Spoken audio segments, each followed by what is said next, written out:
World War II ended with Germany divided. The Soviet Union controlled the East, America, Britain, and France controlled the West. Berlin, deep inside Soviet territory, was also split into four sectors. By 1948, tensions exploded. Stalin blockaded West Berlin, cutting off all land access. The West responded with the Berlin airlift, flying in supplies for 11 months. 2 million people survived on airlifted food.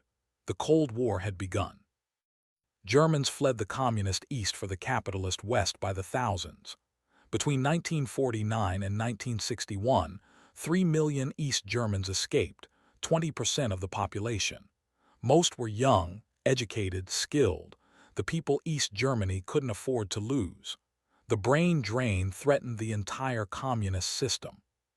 On August 13, 1961, East Germans woke to find their city divided. Overnight, soldiers strung barbed wire across 96 miles, cutting through streets, neighborhoods, families. Within days, concrete replaced wire. The Berlin Wall rose 12 feet high. Guard towers appeared every few hundred yards. Soldiers received orders to shoot anyone attempting escape. The anti-fascist protection rampart, as East Germany called it, imprisoned 17 million people. Families were split instantly. People who went to work in the morning couldn't return home that night. Parents were separated from children. The Friedrichstrasse station became the Palace of Tears, where East and West Berliners said goodbye, unsure if they'd meet again. Some never did. East Germany fortified the border obsessively. The wall became two walls with a death strip between, 160 yards of raked sand, tripwires, attack dogs, anti-vehicle trenches, floodlights. Guards in watchtowers had orders to shoot to kill. They called it making use of firearms. At least 140 people died trying to cross. Some were shot steps from freedom. Chris Geffrey, killed in February 1989, was the last person shot at the wall. But people kept trying. They dug tunnels. 57 successful tunnels freed 300 people. They hid in car trunks, fuel tanks, even a hollow surfboard. Families in West Berlin dug from basements toward the east. The longest tunnel, 145 meters, took 6 months to dig and saved 57 people. 2 families flew a homemade hot air balloon to Bavaria in 1979. Desperation bred ingenuity. Peter Fechter became the wall's symbol in August 1962. Shot while climbing, he fell back into the death strip and bled to death over an hour while guards on both sides watched. Neither helped. His screams echoed across the wall. Photos shocked the world. The wall wasn't just concrete, it was murder. President Kennedy visited in June 1963.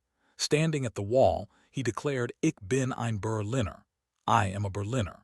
2 million people heard him proclaim solidarity with trapped Berliners. The speech became Cold War legend. Kennedy framed the wall as proof of communism's failure.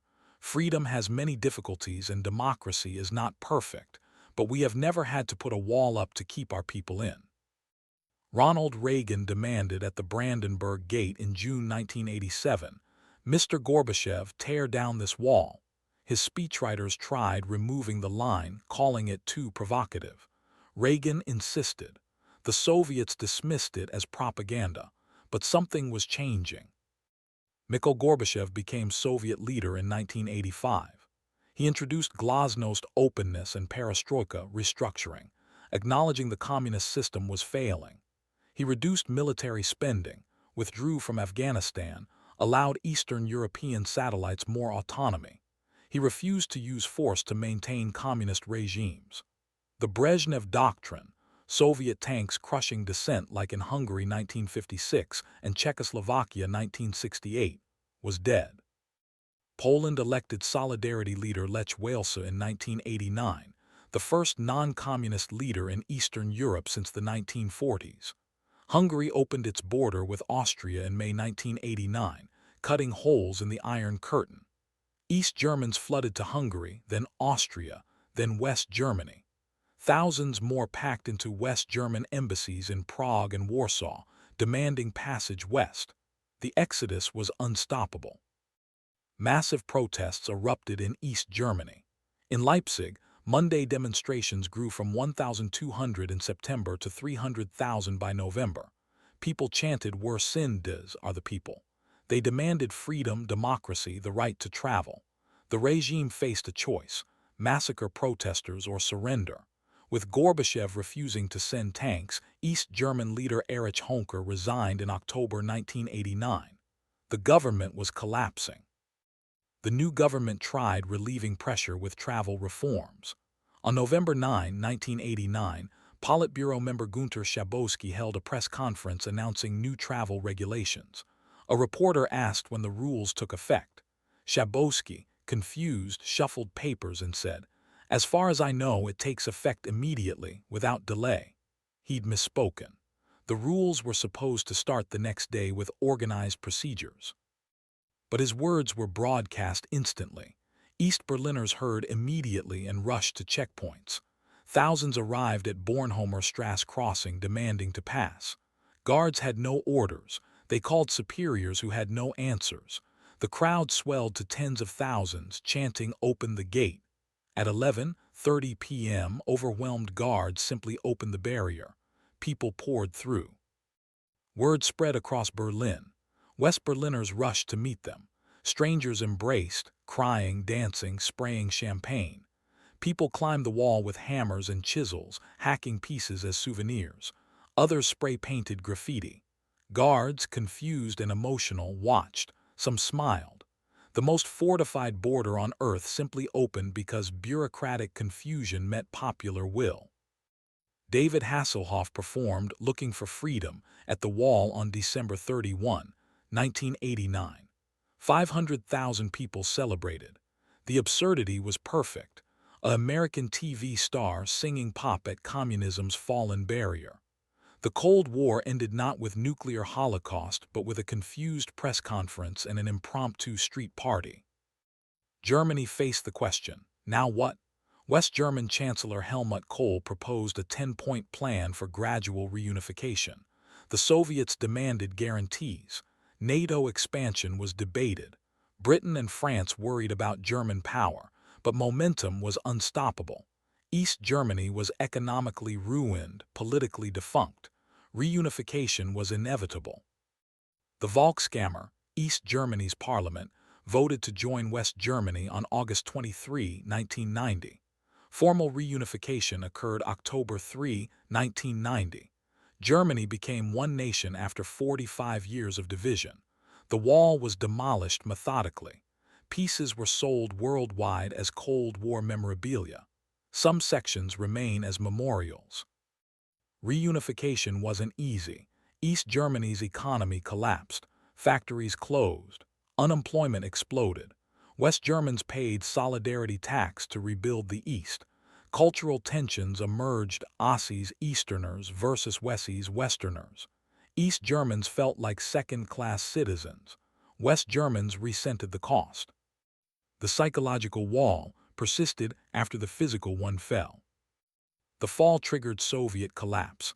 Lithuania declared independence in March 1990. Other Soviet republics followed. The Warsaw Pact dissolved.